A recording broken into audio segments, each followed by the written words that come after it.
Before we get into today's show, let me tell you about HubSpot. If you're hustling in the trenches to build a business or bootstrapping one of your own, let's talk about an AI-powered tool that can lighten up your workload a bit. HubSpot's Campaign Assistant is a game changer for creating marketing campaigns at scale. It quickly turns your key selling points into a cohesive pitch, which helps you deliver knockout emails, ads, and landing pages in minutes. So let Campaign Assistant take care of the campaigns so you can get back to growing your business. Work smarter, not harder at HubSpot.com/campaign-assistant.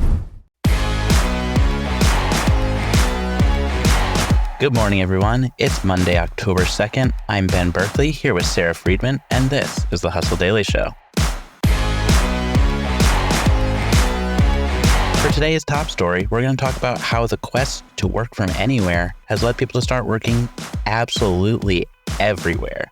Co-working spaces are popping up at airports around the world, and at a blistering pace. The number of them has nearly doubled in the last year.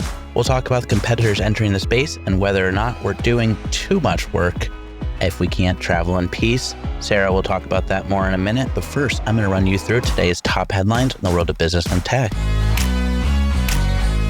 Congrats to the U.S. economy. Congress passed a last-minute spending bill Saturday, averting a financially disastrous government shutdown. That extension will only last all of 45 days, though.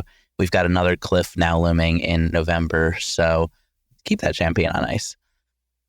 The Supreme Court will hear two cases regarding online speech. Texas and Florida passed laws requiring social platforms to allow content that may violate their policies. That's not sitting well with people on the tech side who are arguing that it's unconstitutional to force private companies to host hate speech, spam, and other unwanted content. Also in state laws that are bound to be challenged, California raised its minimum wage for fast food workers to $20 per hour beginning next April. That'll be the highest guaranteed base salary in the industry. Though it'll obviously ultimately help a lot of families above the poverty line, and that's a great thing.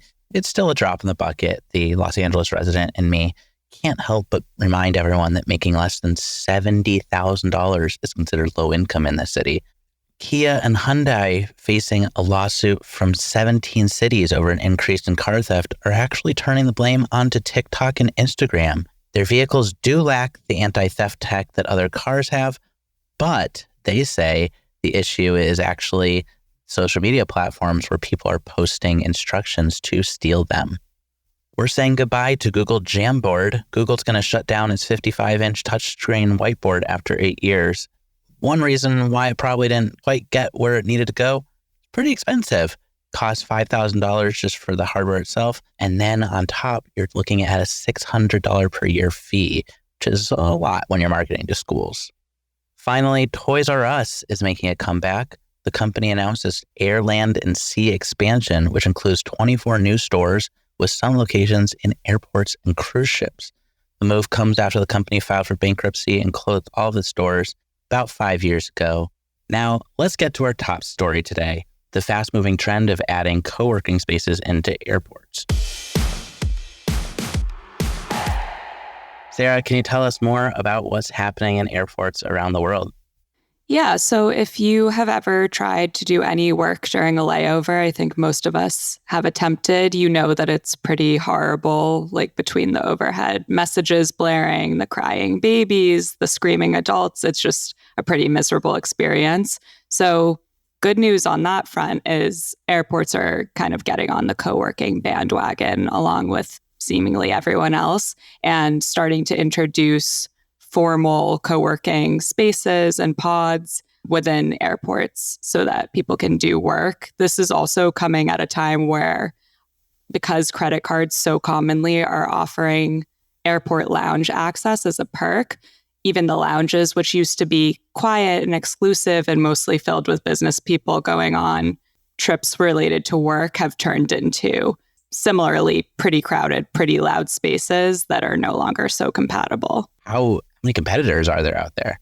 There's already quite a few. They're taking slightly different angles. So there's something like Minute Suites, which has spaces already at 10 US airports that can be used for a quick nap. They do have day beds or to work from. Then there's Jabberbox, which makes compact. You've probably seen the little pods. They have a glass door, so it's not super claustrophobic, but so you can kind of just shut yourself in, take your Zoom call with your boss before boarding. But there's more and more players in this space. And even there's a workspace company called JustCo, and they have partnered with Singapore's airport. So they're going to be the first to open in Asia for pay per minute airport co-working spaces. So I think formal partnerships like this will continue to be more common. And I'm assuming in the coming years that this will end up just being kind of the expected norm, that when you go to an airport, wherever you are, there is a co-working space. That is how I feel about little pods to play video games, which maybe that's not in every airport, but it should be. But I do think that what I really wanted to get into was just this overall business. We've seen WeWork rise and fall, and potentially rise and fall a couple other times since. The idea behind it, though, seems enduring. No matter where it is and how you cut it, these flexible spaces always seem to come back. So I assume there's a lot of other stuff going on outside of airports right now. Yeah, as you mentioned, I think this is something that's here to stay and will only be more in demand because flexible work isn't going anywhere, remote work isn't going anywhere, and people need freedom to work outside of their homes in places that are quiet and have Wi-Fi and are conducive to concentration. So there are a lot of these co-working models outside of airports as well. There's Convene. They actually pop up. They have co-working spaces in Saks Fifth Avenue and department stores and empty office buildings. It's like a little bit of the Spirit Halloween model that as soon as there's an empty space now, maybe instead there will be a co-working space. We've talked before about Soho House on the podcast, and they have Soho Works, which is their co-working branch. And even Equinox has a co-working company. They partnered with Industrious and moved into New York's Hudson Yards area to open a luxury co-working space near their gym. Yeah, what I can't tell about here is if you're a boss, if you're running a corporation and you hear, okay, people are clamoring to do work from everywhere, does this soothe the why aren't they in the office thing? And the existence of all these other options isn't exactly slowing down the return to office trend. So I just can't tell who's winning here. Yeah, I mean, some of the people who are winning are probably the ones who are ahead of the curve here, because the co-working market is estimated to be worth $50.1 million by 2028. So there's money to be made in this sector. And to your point, I think, if anything, this just proves how much work people are doing. The fact that there is such a demand to be able to get on a Zoom call 5 minutes before your flight takes off is kind of a proof of, how hard people are working, and how maybe we'll miss the days where we could say, I have to get offline now because I'm traveling across the country, but TBD on that. Yeah, that was always a really nice moment of peace, but maybe no longer. Before we go, one quick question for you. What's your working while traveling hack? Do you have one?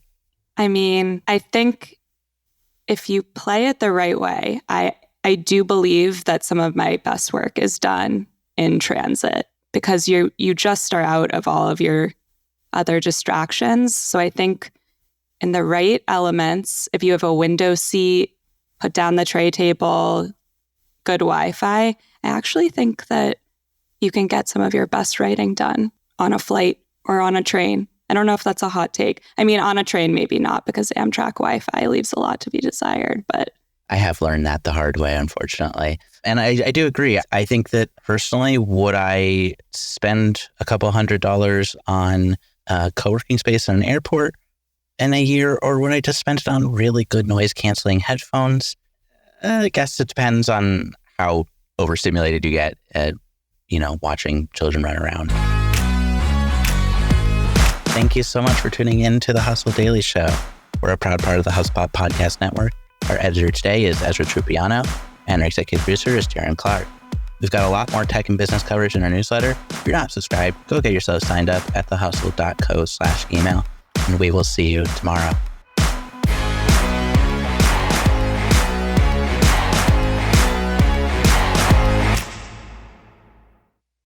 Let me tell you about a show that I've been loving lately. It's called Entrepreneurs on Fire. It's hosted by the incredible John Lee Dumas. It's available now on the HubSpot podcast network. Entrepreneurs on Fire stokes inspiration and shares strategies to fire up your entrepreneurial journey and create the life that you've always dreamed of. I'm a big fan of this podcast. It has energy, it has value, and it's all about learning about entrepreneurship. I was just listening to an episode the other day. JLD interviewed Jay Rogers, who was such a wealth of information. He kind of went into how entrepreneurship chooses you. You don't necessarily choose it, and that failure only happens when you stop trying to win. A lot of gems in this one, so I highly recommend checking out that particular episode along with the rest. So go listen to Entrepreneurs on Fire wherever you get your podcasts.